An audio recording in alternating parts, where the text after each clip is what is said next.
అట్లా ఇవ్వచ్చా? నాకు ఏదైనా కాంగ్రెస్ పార్టీ మోడీ వేధిస్తున్నాడు కాబట్టి ఇక్కడికి వచ్చిన అంటే షెల్టర్ ఇస్తారా? అంటే ఫస్ట్ మనం యుఎన్ ఎప్పుడు ఫామ్ అయిందండి? సెకండ్ వరల్డ్ వార్ తర్వాత ఫామ్ అయింది. అప్పుడు ఏమైంది? యూరోప్లో మొత్తం జ్యూస్ నందే ప్రాసిక్యూట్ చేసిన మనకు తెలిసిందే కదా, వాళ్ళని చంపినరు, ఎన్ని సకల అవసరాలు పెట్టినరు.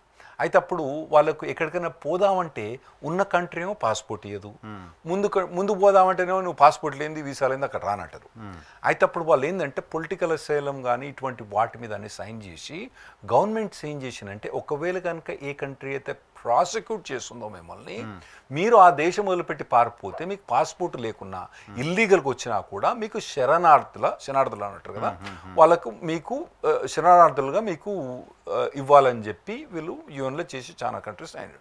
అంటే జెన్యున్గా చేసినారు. కాకపోతే దాన్ని బాగా అబ్యూజ్ చేసి యుఎస్కు చాలా అబ్యూజ్ చేసినట్టు వీళ్ళు.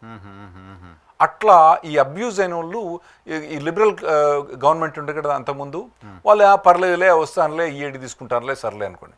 ఈ గవర్నమెంట్ మాత్రం ఇటువంటి ఏమి సహించం మేము, నువ్వు వచ్చేది కరెక్ట్ రీజన్ కాదు అని చెప్పి వీళ్ళు బాగా స్ట్రిక్ట్గా ఇంప్లిమెంట్ చేసినండి. బాగా స్ట్రిక్ట్గా ఇంప్లిమెంట్ చేసి ఏం చేసినంటే, నువ్వు మోడీ అనగానే మోడీ వచ్చి నువ్వు కాంగ్రెస్ అనగానే మీకు ఇవ్వము, నీకు ఆల్రెడీ అన్న ఎవిడెన్స్ అయ్యని ఉంటే తప్పితే ఇవ్వము అని చెప్పేసి ఖచ్చితంగా.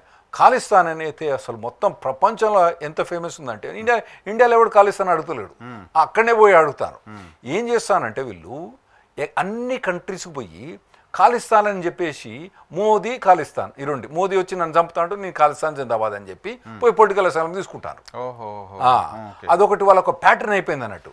ఇప్పుడు ఏందండి, ఇప్పుడు మిమ్మల్ని తిడితే నాకు అక్కడ గ్రీన్ కార్డ్ ఇస్తాను అనుకోండి, అది కూడా ఇక్కడ కూడా కాదు, మళ్ళీ అక్కడ పోయి తిడితే, ఇక్కడ తిడితే కాదు అక్కడ పోయి తిడితే అంటే ఎందుకు తిడతా, రేవంత్ రెడ్డిని తిట్టమని తింటారు, కేసీఆర్ మోదీని తిట్టామని తిడతా అంటే అటువంటి వాళ్ళు ఉంటారు కదా.